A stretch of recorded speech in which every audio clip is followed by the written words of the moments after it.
welcome back to another episode of God Built This Podcast. I'm your host, Maxine, and we're on episode 237. Welcome. So, public service announcement. You can no longer trick on DR women with American dollars at the price that you was going at initially. Okay? What I mean by that is the $50 that used to go a long way with Dominican Republican women or Dominican Republic women is no longer a respectable price. The price has gone up. What did Fat Joe say? The price went up, the price went high. Something like, he said a nice catchy phrase, but the price went higher, okay? Because you have an inflation of American men who go to DR to trick on some women just to get played, basically. You know, you have these exotic I'm saying exotic with quotes because oftentimes you have American men look at women who are overseas. Well, overseas is more so like for UK, right?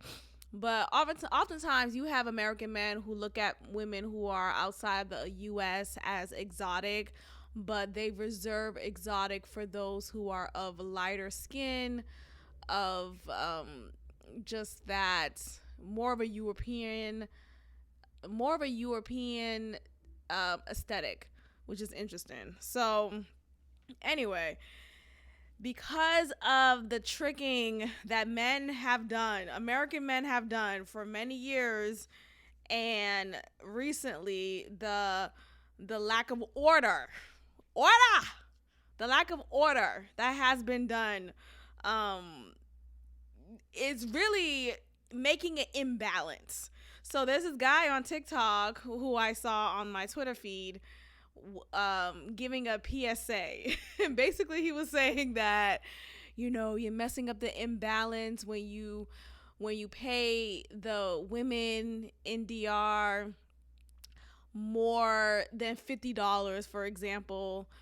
He did say $50 in his example. So he was saying, oh, when you pay them more than $50, now that spreads like wildfire, and now you have women in the DR saying, well, $50, you can't pay me. Now I want 100, I want 200, right? So what was initially the acceptable and fiend over price is now seen as a joke. Like, you better not give me $50. And it's interesting because, you know, American currency weighs much more than Dominican currency. So $50 is a lot of money. It runs far there because apparently rent there in some areas is $200 to $300 for rent. Okay, not a room, no, for a whole house, apartment, however the setup is. It is a bedroom, a kitchen, dining room, like all of that is just $200 or $300 a month. So $200 to $300 a month.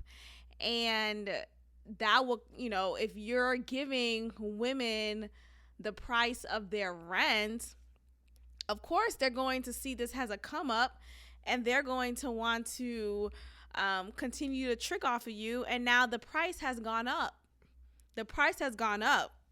So now $50 that some American men will give these DR women is a joke. I think it's hilarious. Honestly, I really want to speak to the fact that you have a lot of Black American, and not just Black American, but just Black men in general. I've noticed there's been an uptick. There's been an uptick of Black men going to these foreign lands to get a lady. Okay? I know someone in close proximity. Let me just say that, because I don't know who's listening sometimes, and it's like, God dang, I gotta censor myself, so I'm gonna do it as best as I can. But I know someone in close proximity who has gone over there, okay, to get him a lady. and even wiped her up, had kids with her, and all of that. And so they're no longer together. But the point is, you have these pursuits by black men, and I'm saying black men in general, not just black American. I initially started off saying black American men, but it's black anything men. Let me just say that, 'cause I don't want to be too specific, but black anything men. I've noticed there's been an uptick of them going to these countries to find them a lady, and the lady is exotically beautiful according to their standards, whatever bullshit that is. And they're suddenly in love, and they get married rather quickly, and she is pregnant with his kids, and yada yada yada. And so you have this like portrayal of, oh, I just so happened to fall in love with a man from America. Wow. And it's not this love story. Let me just be very frank. It's not a love story. It's a means of pursuit. It's a means to an end. It's a means to get one off. Get not just a nut off, but like get an opportunity off. How can I support my family in the countryside who's struggling to get water from a well? Oh, let me go ahead and marry this man who just gave me $100, who's visiting here from America. Let me marry him. This is ideal, right? So this is an epidemic that we see a lot from, these two places, right? And a black American man go to a foreign land, find him a lady. The lady suddenly falls in love. The black American man is like, oh, golly, shucks, I found me a lady. She loves me and she's so beautiful. And the man is so hypnotized. Just like I think there is voodoo placed on him. I think there's some black magic has been done to have hypnotized these men. Because I don't think these women in America have the same effect on the men who go out of the country to marry a woman from there.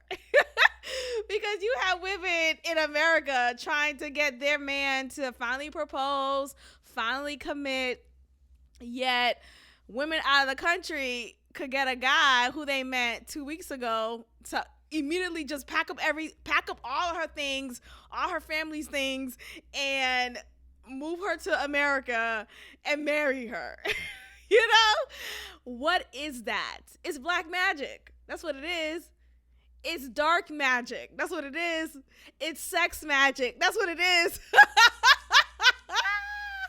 That's what it is. How can I get this nigga to marry me? Huh?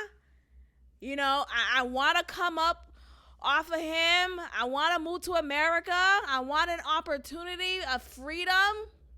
However they paint us in the DR and other lands outside of the country of the U.S. This is an opportunity to get one, to come up. So, of course, I'm going to utilize dark magic. What? This is my way out.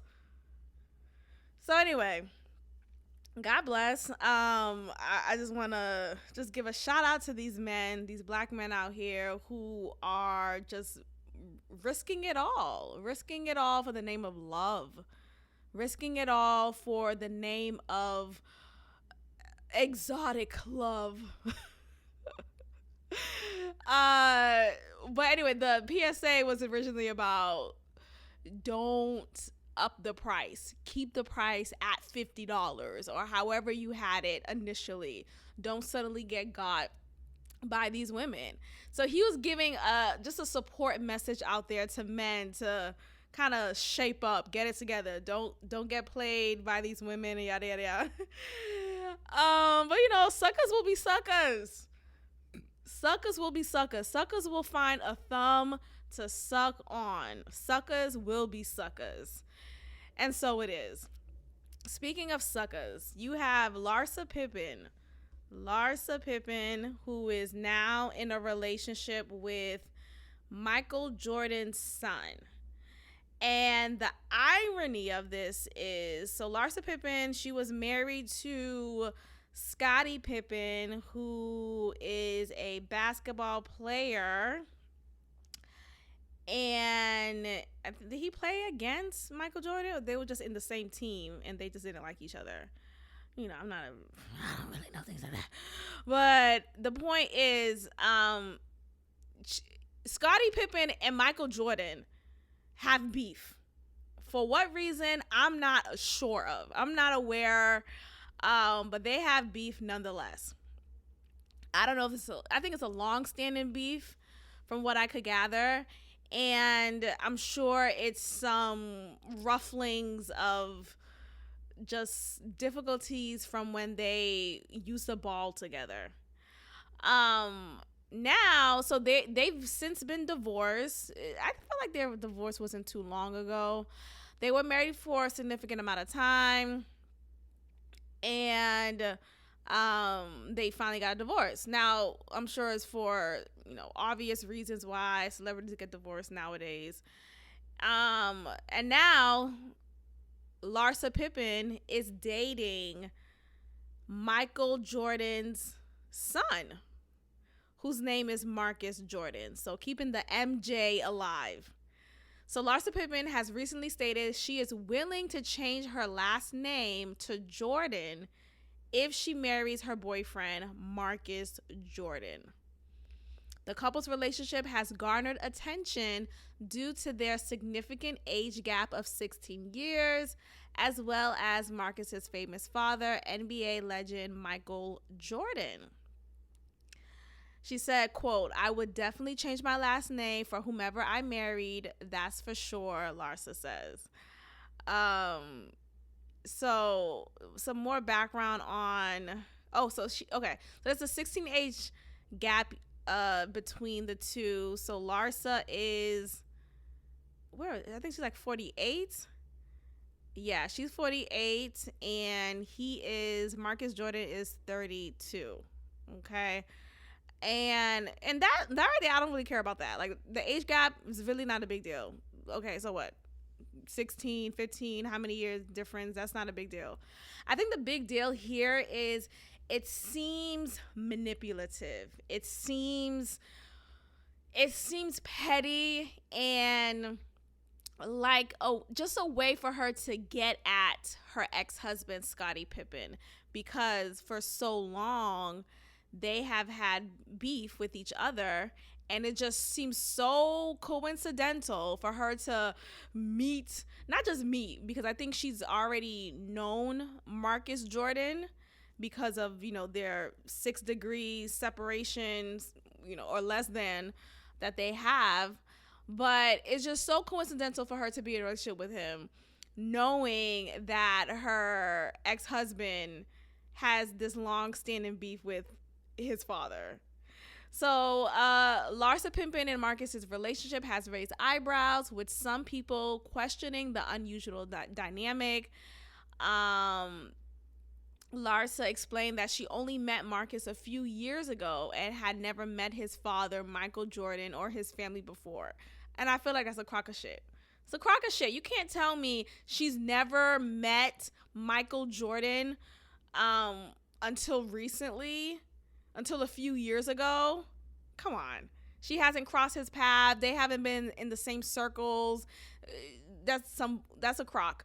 And I'm sure in meeting and in being around Michael Jordan, because she was married to Scottie Pippen, she could have most definitely met his son. She also revealed that she was with her ex-husband, Scottie Pippen, during that last name is crazy. Pippen? Am I saying it wrong? Is it Pippen? Because that's Pippen. That's his last name. Like, come on. Anyway, so she said that she was with Scottie Pippen during the last year that Michael Jordan played with the Chicago Bulls, so their families were never intertwined. I don't know what it's supposed to mean. So Scottie Pippen used to play for... I sound so ignorant. Hold on. Let me just make sure right now. Because Scottie Pippen played for which team? I know he's a baller. Yeah, he played for the Bulls. Okay, my apologies to any Bull fans. I do not mean any disrespect. Okay, I just want to make sure. So he played for the Bull. Michael Jordan clearly played for the Bulls as well. So Scottie Pippen played for the Bulls. So did Michael Jordan. And I'm assuming they were in the same time frame. Like they played together. We already know they played on the same team. Anyway, so her saying that, what I'm confused about is she's saying that she revealed that she was with her ex-husband during the last year that Michael Jordan played with the Chicago Bulls. So their families were never intertwined. How is that so? If they played on the same team, Chicago Bulls, how were their families never intertwined? And what does it matter it being Michael Jordan's last year of him playing on the Bulls? That point doesn't make sense to me. You know what I mean? So Larsa's statement about changing her last name to Jordan shows her commitment to her relationship with Marcus. She's so full of shit. Shows her commitment to this. Okay. You think this little boy wants to really commit to you and he really wants to make sure that you're committed to him? No, I think he's another sucker. Again, speaking of suckers, I think he's a sucker. Okay? And Larsa probably just hit him with that good punani or whatever it is. And he's just pussy whipped. The couple has been dating for some time, and this news may signal that they are considering taking their relationship to the next level. Regardless of public opinions, Larsa seemed determined to follow her heart. And oh my God, these people don't have hearts. I think it takes a lot of balls. I think it takes a lot of balls to purposely and deliberately go and date your ex-husband's adversary or public adversary. I'm sure Scottie Pippen had other enemies or people who he didn't like at some point, but for her to publicly go after this public adversary of his, Michael Jordan, and to date Michael Jordan's son, is just, come out of all the people in the world, out of everyone you could have come in contact with, everyone who you could have encountered. She's in a big ass industry that is filled with men who would love to pipe her down and quote unquote commit to her. She just so happens to choose Michael Jordan's son, Marcus Jordan. Like, cut it out. Larsa seems determined to follow her heart and embrace whatever. What is the future? What is the future that holds you and Marcus together? Like, oh my gosh. So I think that's just the bullshit of it all that makes it laughable. And I'm hearing some women talk about, oh, look, she got to come up. Go. She's a real MVP. She's a real MVP. And I just don't feel like that's a come up, though. I don't think that is something to be proud of. Like, I don't feel like it's a big deal to just go out of your way and date the adversary of your ex-husband. Like, that shows a lot about your character than it does anybody else. Like, you are clearly still operating off of this low vibrational stratosphere, and now you're trying to convince us that is raining outside. It's not. You're pissing in my face. So let me just look at how long were they married. Okay, and I'm sure they have yeah. Oh, wow. So she says, okay, so they were married for 23 years. And I'm sure they had kids together. And look, I think there was definitely some hurt between the two. And she left feeling, I don't know, jilted in some way. But I just don't think this is the way to go. I feel like revenge is of the Lord. Honestly, avengers of the Lord. Like, let God handle it. Just let that shit go. But you going out of your way because you're carrying on that burden, that grudge. And look, this comes from someone who's carried grudges for some time now, and there's still maybe one or two things I could still let go of, but no, not yet. Not yet. I'm not over it.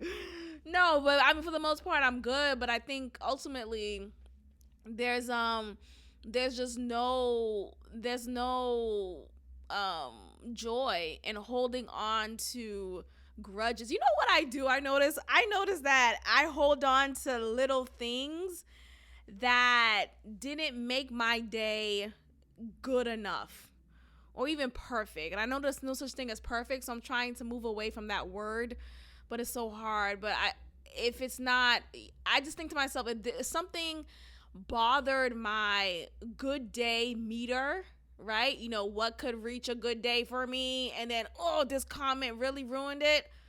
I stumble on that. Not stumble. I think what's the word? I hyper focus on that moment for a weekend or a day or two. And I just hate that. I hate that I do that, but I ruminate so much, and it's like, I don't like doing stuff like that, but I'm working on it, so we'll see how that goes. But the point is, when you hold on to anything, it could be a grudge or something that was definitely understandable, right? Maybe you were traumatized, or, something happened to you and you just you had no control over it, whatever it was. That's a understandable grudge to still wear, but eventually you have to let that go still. And there's smaller grudges that is...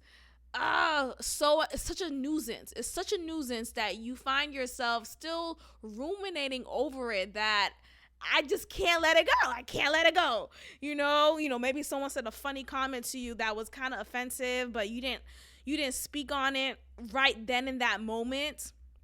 And then boom, that happened on a work day. The weekend's coming up and you should be happy for the weekend, but now you're only thinking about that comment and how you should have said that and you should have said that.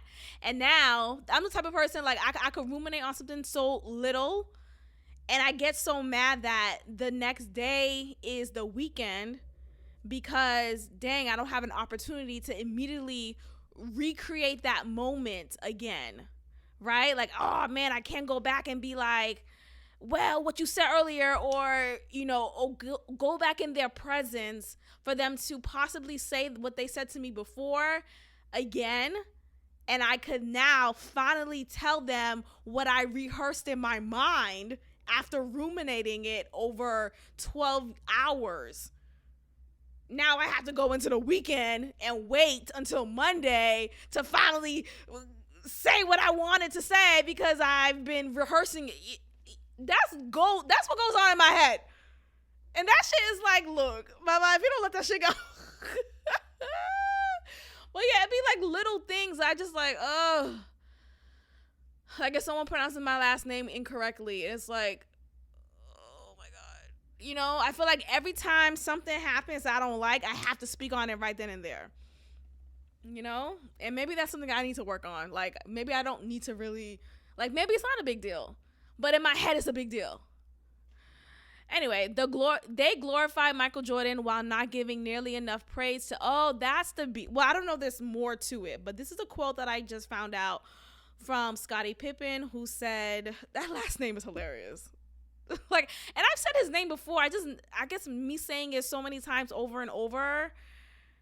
that's redundant. So many times over and over. But me saying Pippen just repetitively is just making me realize how much it sounds like Pippen. That's so weird to me. Anyway, so this is a quote from him, and he says that they glorified Michael Jordan and they didn't give him or his teammates enough praise at the time. So maybe there was some jealousy there. I didn't watch The Last Dance, which is a docuseries that feature Chicago Bulls and just their historic run during particular seasons. And again, please excuse my ignorance, but I'm just doing my best here with this sports topic. But okay, so there's some jealousy there, I'm sure. And I have heard that Michael Jordan wasn't the easiest teammate to get along with. I think he was very, according to what people have said, he was very just like much of an asshole. Wasn't much. He didn't have much of a approachable.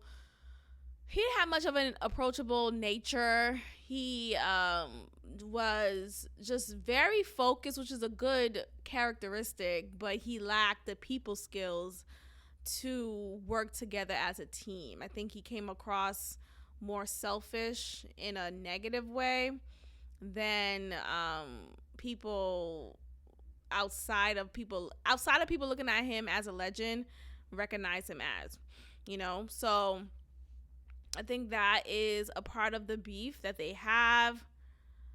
And Scottie Pippen just didn't like how the documentary kind of set up this glorified version of Michael Jordan, and just overall didn't give any recognition, or enough at least recognition, to him, to Scottie Pippen, who I say is, him and their fellow teammates. So I'm sure there's more to it also, but yeah, that is one of the reasons why there is some tension between the two. So again, going back to Larsa, she's already kept his last name, even though they got in a divorce, which, whatever. But she's kept his last name. And now if she were to marry Michael Jordan's son, she'll be Larsa Pippen Jordan. Like, just at some point, it's enough. At some point, it's enough. Like, I was reminiscing on this song that I used to like, and it's still a good song. Like, I love the melody, the passion behind this song. And this song is called what's the name of the song? I'll just go over the melody real quick. It's by Carrie Underwood. And I drive my key into the sun of this 4-wheel drive. Maybe that's time a thing before he cheats. So I think it's called Before He Cheats. Literally, I think that's the name of it. And look, it's a beautiful song. It is a beautiful. I love her voice. I think she's very talented. I think she has a great presence to her. She's like the country Beyonce. A lot of these white people go crazy for her, which is definitely understandable, definitely warranted. But I took some time to just reflect on the words, just the words of this song. And let me just read this line real quick. I dug my key into the side of his pretty little souped up 4-wheel drive. Carve my name into his. This is a nice karaoke song, right? It's a good song, though. Look, what I'm about to say, I'm critiquing it, but it's still a good song, regardless.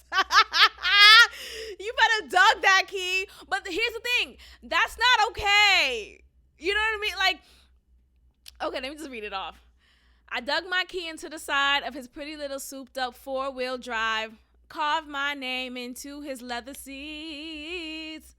I took a Louisville Slugger to both headlights. I slashed the holes in all 4 tires. Maybe next time he'll think before he cheats, right? Okay, so again, this is her get back, her payback, her revenge on her significant other cheating. And look, I don't want to police. Look, I don't want to police how people react, right? You have a right to feel your feelings. You have a right to feel angry, to feel sad, to feel hurt, happy, joyous, whatever emotion you want to feel. You have the right to feel. You are entitled to your emotions, right? But at some point, when do we get to own our emotions and not allow our emotions own us?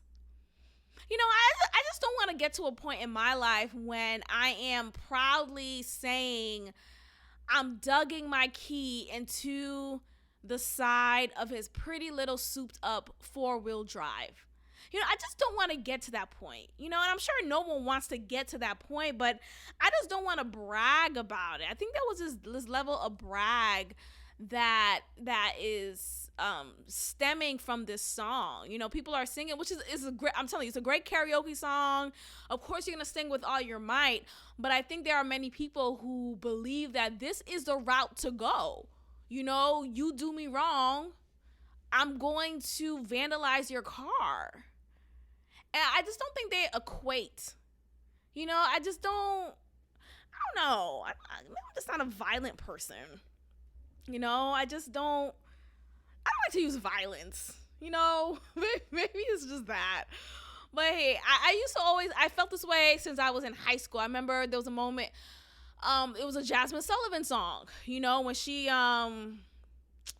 what's the name of that song, dog? Hold on. Song. Yeah, I bust the windows out your car. Okay, let's look at that lyric.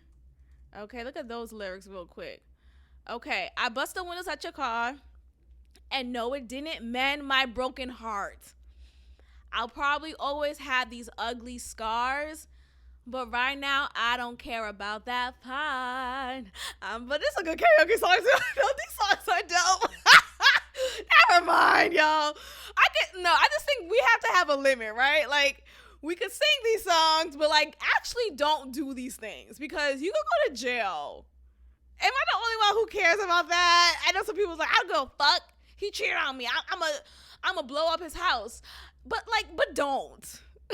Like, actually don't do that. Like, you just, you don't have to do, like, you could just like not do that.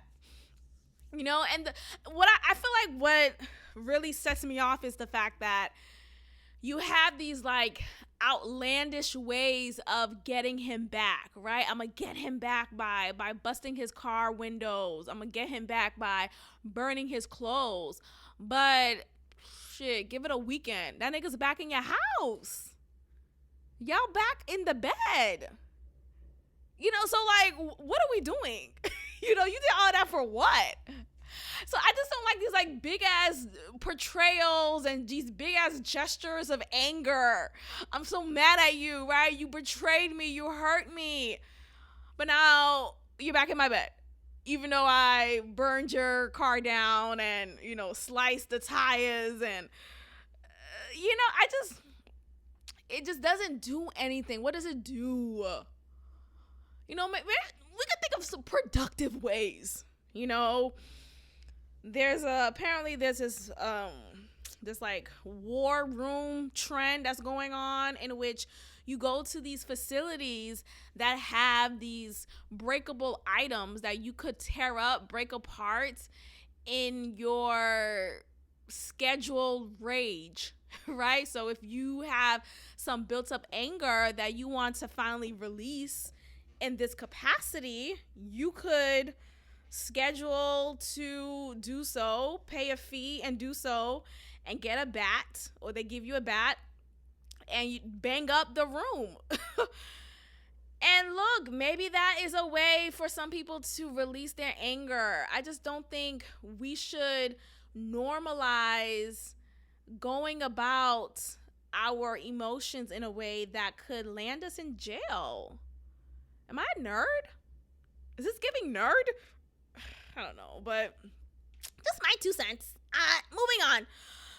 Okay, so God bless. Let's move forward. So we have here an NHL hockey initiative was made recently for this team to wear particular jerseys in support of the LGBTQIA plus community. And one of the hockey players in that team is a outright Christian.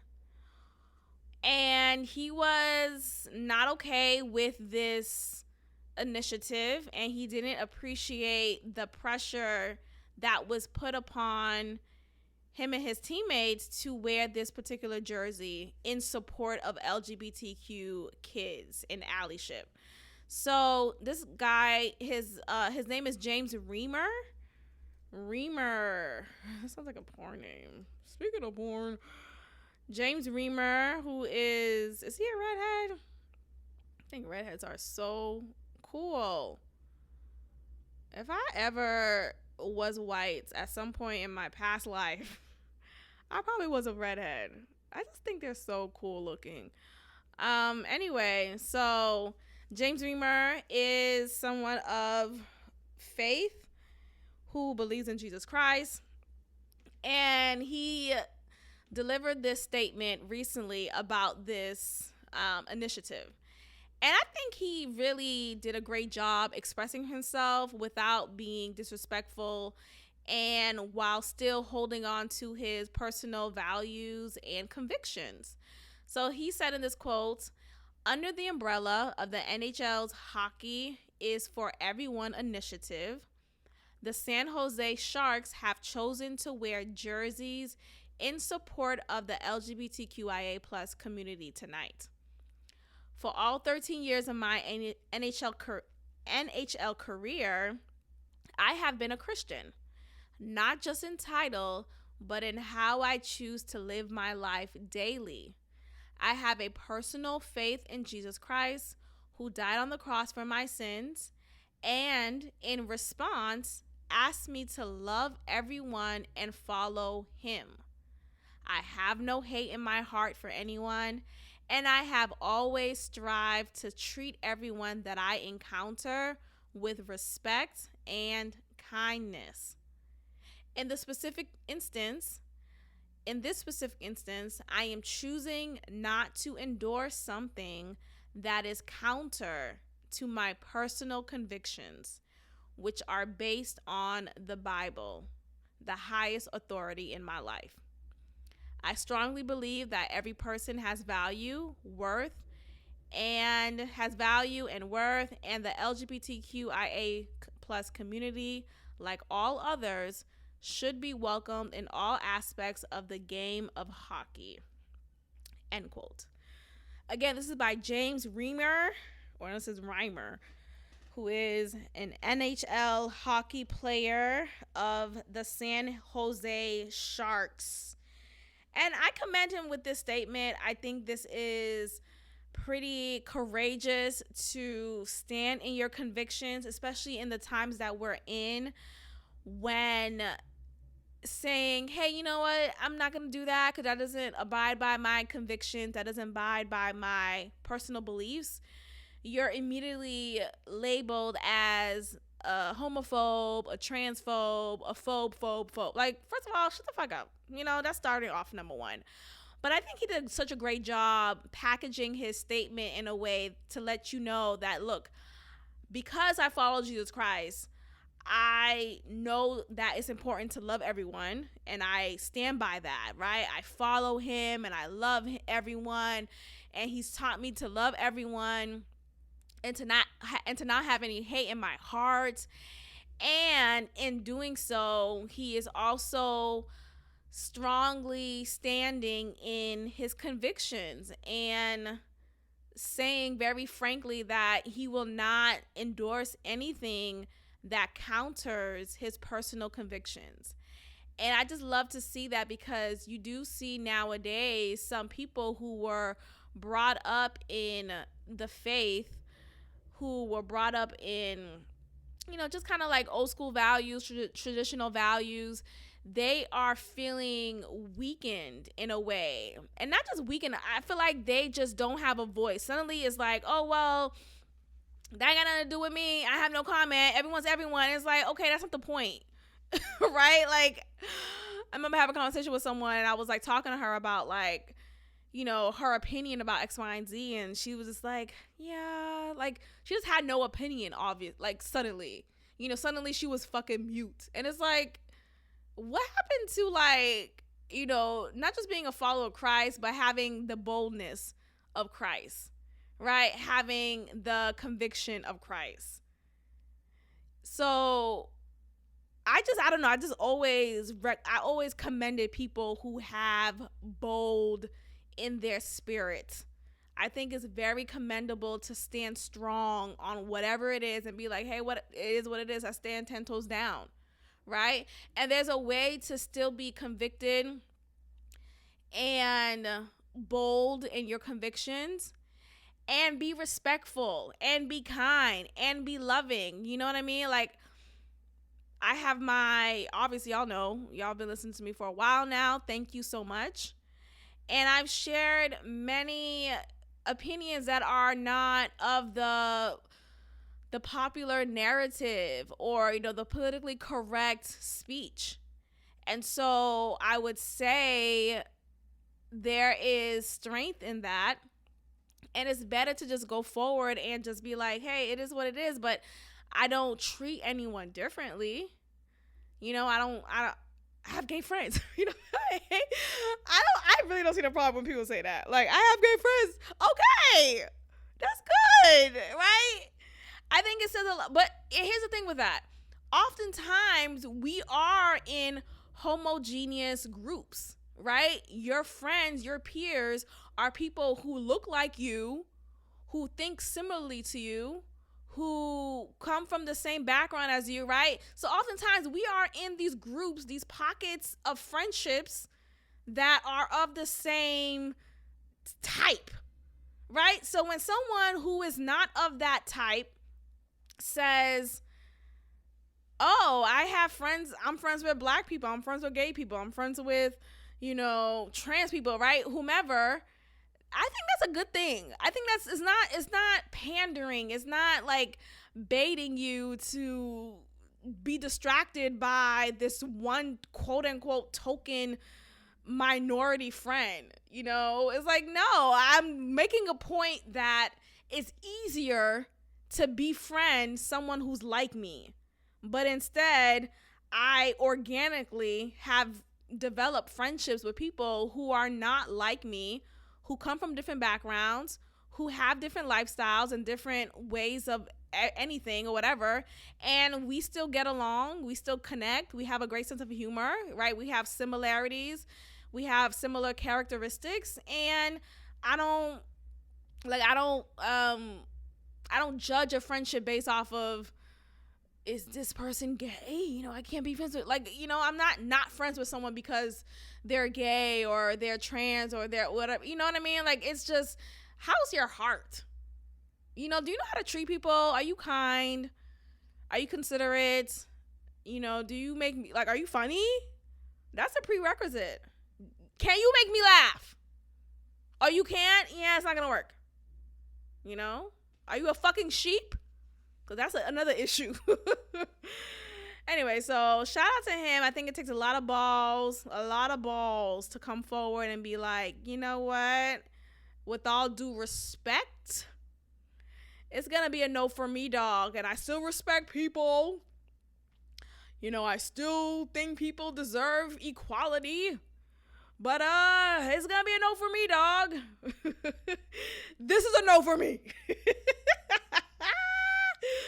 Okay, so yeah, shout out to that. Okay, so let's move forward. There is I think it's an epidemic of women coming forward and admitting to the breast implant illness, which is now the coined term. So this singer named Kalani, who I feel like she's been looking different lately, like maybe in the face. One second I thought she was black, for a second I'm like, what the fuck is she? I don't know. I think she's like, of mixed ethnicities. But anyway, so she is, I just came across a clip of her saying that she removed her breast implants, and she had to do so because she realized it was the reason why she was getting sick. And what's interesting about that is there's a list of illnesses that come in play when you have breast implants, and it's so much so that it's coined a term called breast implant illness. So breast implant illness is a collection of symptoms that occur in people, in women, what the fuck, in people with breast implants. Oh, see, already Google, already fucking up. In women Stop being afraid to say the word women for women. Okay. There isn't an official medical diagnosis of BII. Symptoms may include fatigue, joint pain, brain fog, dry eyes, and many other health concerns. Clots, blood clots, blood clot. The list goes on. Skin rash, hair loss, insomnia, depression, headaches, rheumatoid arthritis. Like what? Thyroid issues, hormonal imbalance, severe IBS-D, which is irritable bowel syndrome with diarrhea. My God, today. All for some double D's. Remember that song back in the day? Double this, double that, double this, double that, double this, that. Double this.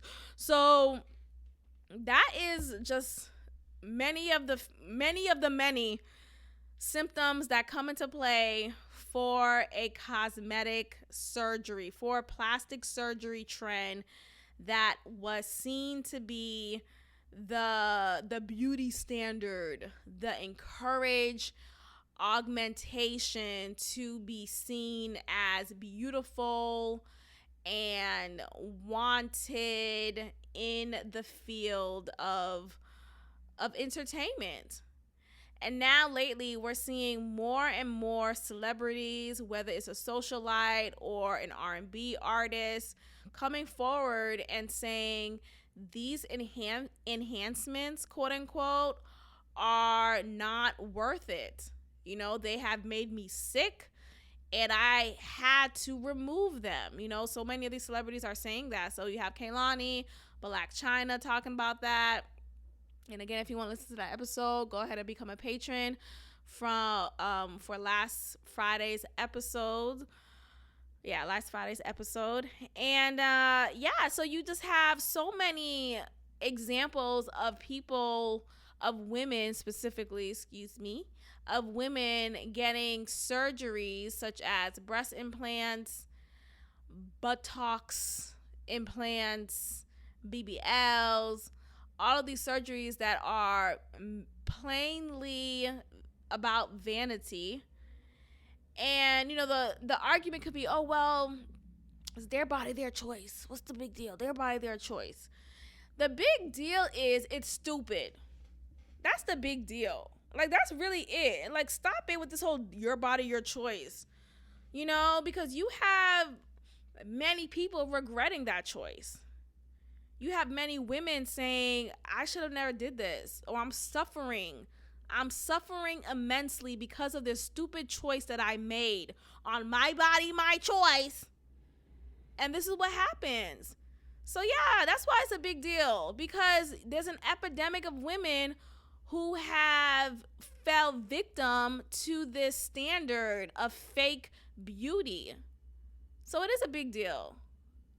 So I think if more people had outright conversations that, hey, this is not worth it. If you want to lose weight, if you want to tighten up, there are better ways to do it that does not complicate your health.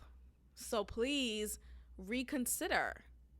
And hopefully with the trend that's growing of women coming forward saying, hey, I should have never gotten this. And hey, I actually got surgery to remove this silicone implant, this silicone this silicone that, these breast implants, whether silicone or not, they have been the source of my illnesses. Hopefully this could impact women to think 3 times over of their desire to want to get their bodies cut up just to have double this, just double that, double this, double this, that breasts. Okay? So God bless. God bless. Let's move forward. What else do I want to get into? I talk about the hike in prices for DR women and how they're finessing these American men, these American black men, or these black American men. Okay. Let's see here. Trump Trump, at the time of this release of this podcast, Trump may have gotten arrested. Now, I don't know if it's going to really happen. I think this is all a big ass psyop trying to just make a stupid point and trying to fear people or fear Trump from really running again. You know, he has already announced months ago that he is going for another round at his presidential campaign. And I think this is just another pursuit to intimidate him and to get him out of the running, because I think the Democratic Party and other parties fear that he may win again. Now, we've seen the Republican Party turn their back on Donald J. Trump. Why? I don't know. I think maybe he's been too abrasive for their taste, and now they're going against him. Now, Ron DeSantis is seemingly a favorable position to take that Republican presidential spot nominee. So we'll see. I don't know if he actually officially made the announcement for his run for presidency, Ron DeSantis. So we'll see if that actually happens. But according to this Forbes article, former President Donald Trump, or he's still my president, Donald Trump, may be indicted. I'm sorry, that was funny. He is still my president. May be indicted as soon as this week in Manhattan on charges stemming from his alleged hush money payments to adult film actress Stormy Daniels, which was an unprecedented event for a former president that would lead him to being arraigned in court, but not held in custody or being forced to end his presidential campaign. Okay, so some of the key facts here. When will he be indicted? It's been said that this will happen on Tuesday, so the day of this release of this episode. What exactly is he being arrested for? It's just like with R. Kelly, right? You know, people don't know exactly what. People assume that he got convicted for, and that he is serving time for the alleged sex tape of him allegedly. I gotta say alleged. I'm not picking a side. I just gotta say alleged. Of him allegedly in a video having interactions with an underage female. Okay? But in all actuality, R. Kelly is in prison because of RICO. Okay? So let's look into this real quick. Quick side note. Why is R. Kelly in jail or in prison right now? What is the exact charge? Maybe tell me.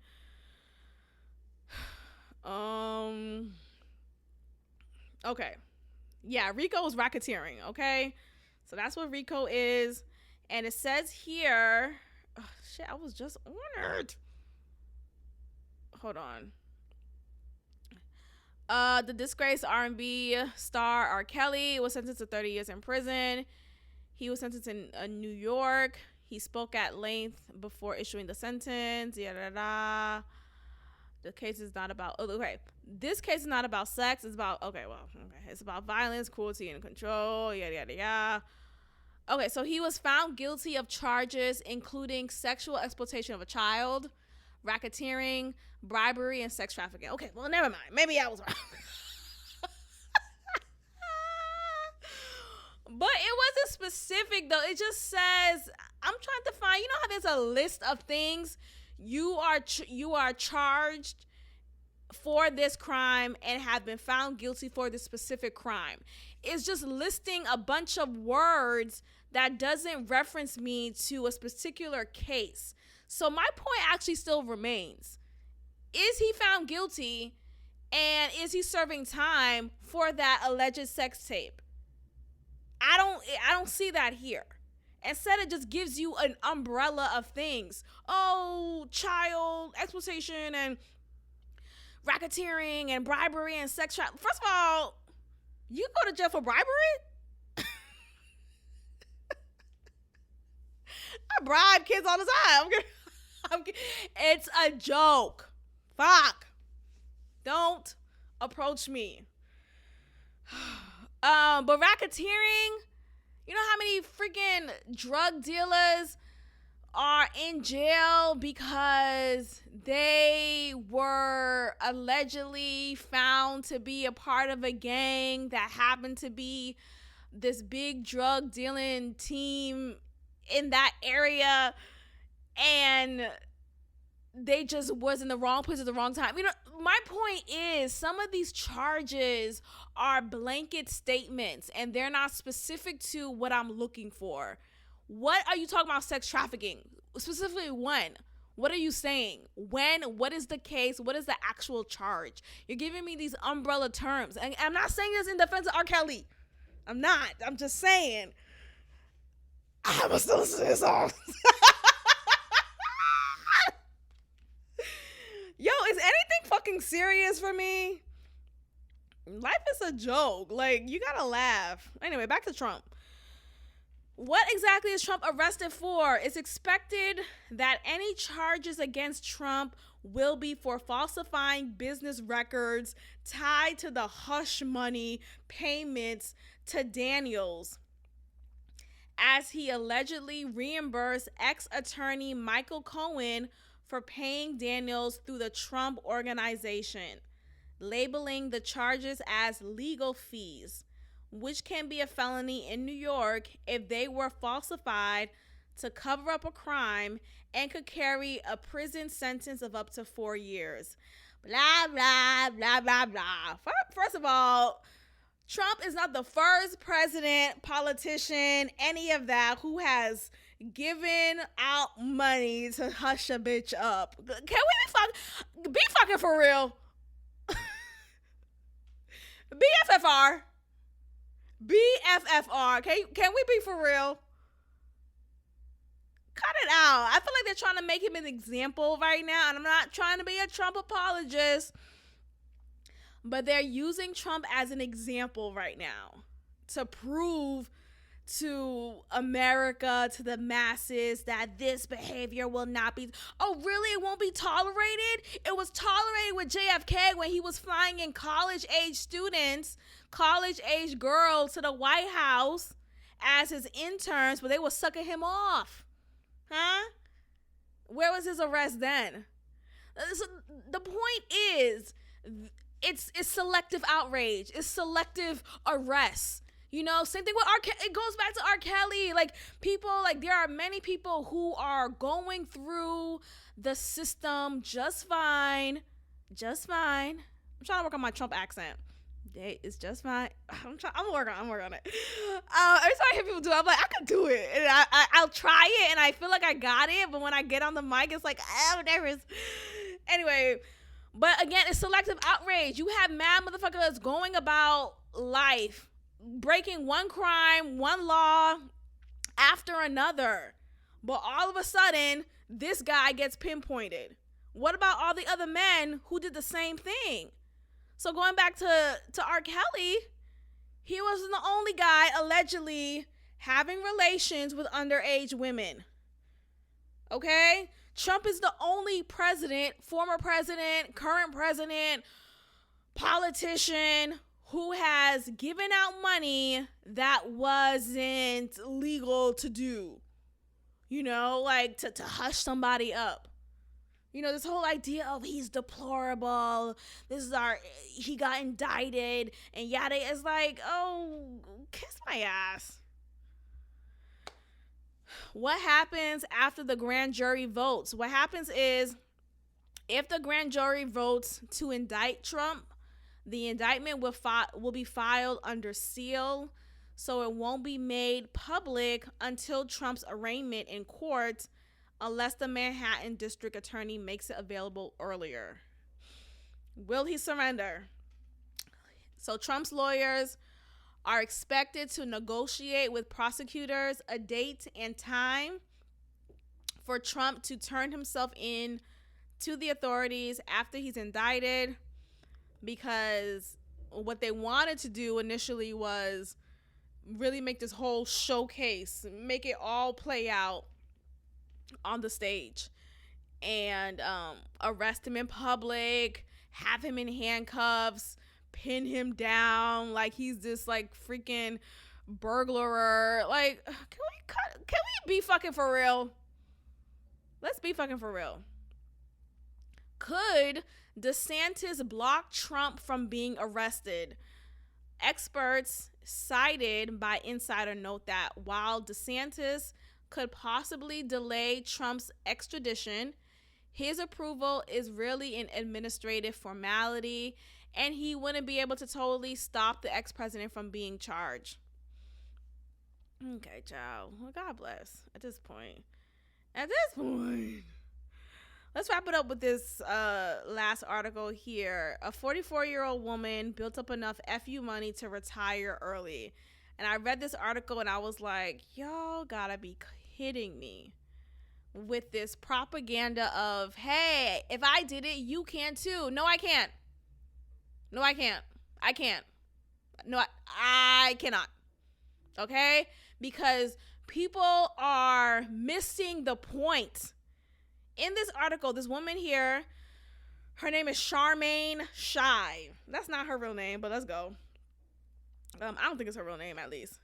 Anyway, so she says here that she has spent, it's probably because Shy's life now, 2 years into retire. Okay, anyway, so she has retired at the age of 42 from her 9-to-5 banking job and is living her dream life because she retired early. She spent her days lounging on the beach, traveling the world, or blogging about early retirement. Wait, no, sorry. She says she doesn't spend, hold on. Let me read this again. Shy doesn't spend her days lounging on the beach, traveling the world, or blogging about early retirement, though she does post updates on TikTok. Instead, she works part-time for a local theater company in her hometown of Buffalo, New York, and practices writing and other creative pursuits. Her husband, who also left his IT job 2 years ago, spends his time weightlifting, volunteering with the local search and rescue team, and fostering dogs. She says, quote, "Now that my whole life is only stuff I want to do, taking time off is very tricky. Oh, it must be so hard." Quote, "Every day feels like, well, I'm only doing fun stuff. But then 6 weeks will go by and I'm exhausted." How the fuck are you? Shut up. And so the 44-year-old is busier than ever, but you need not to. Oh, I don't feel bad for you. You need not feel bad for her. Okay, a word is missing.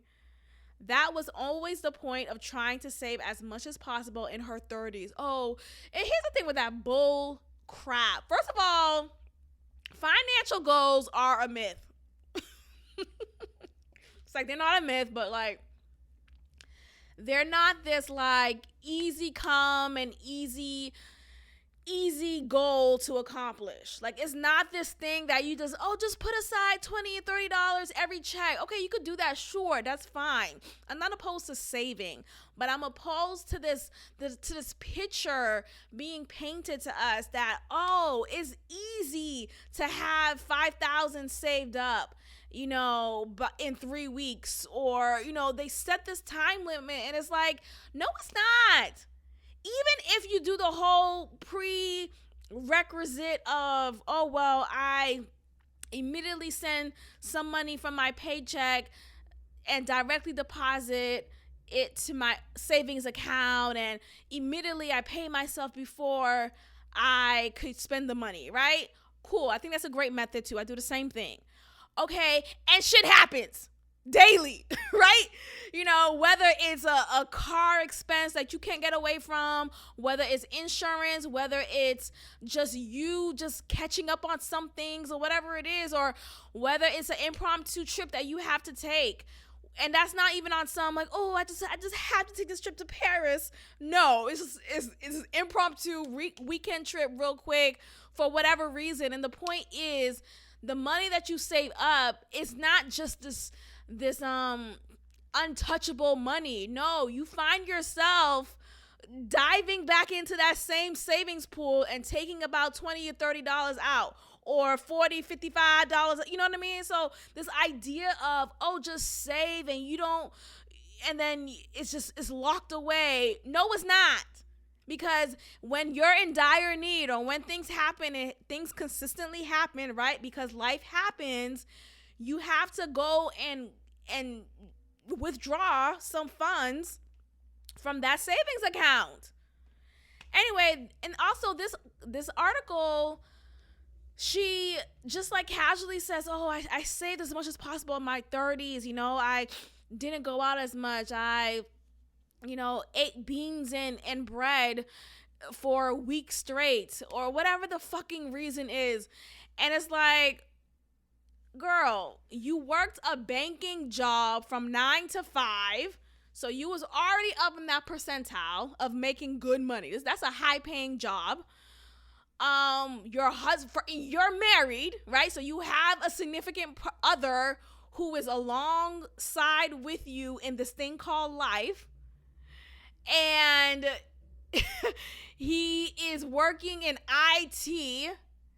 Typically, not to be stereotypical, but typically, if you have an IT position, you're making a considerable amount of money that is typically high paying. Okay?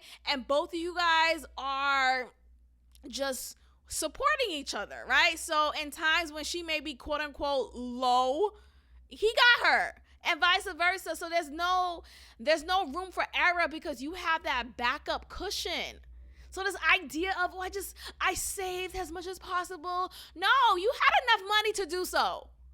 You had enough money to still save and have leftover money to go about your daily business and your daily expenses.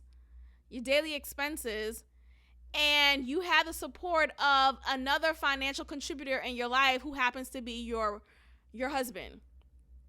Okay?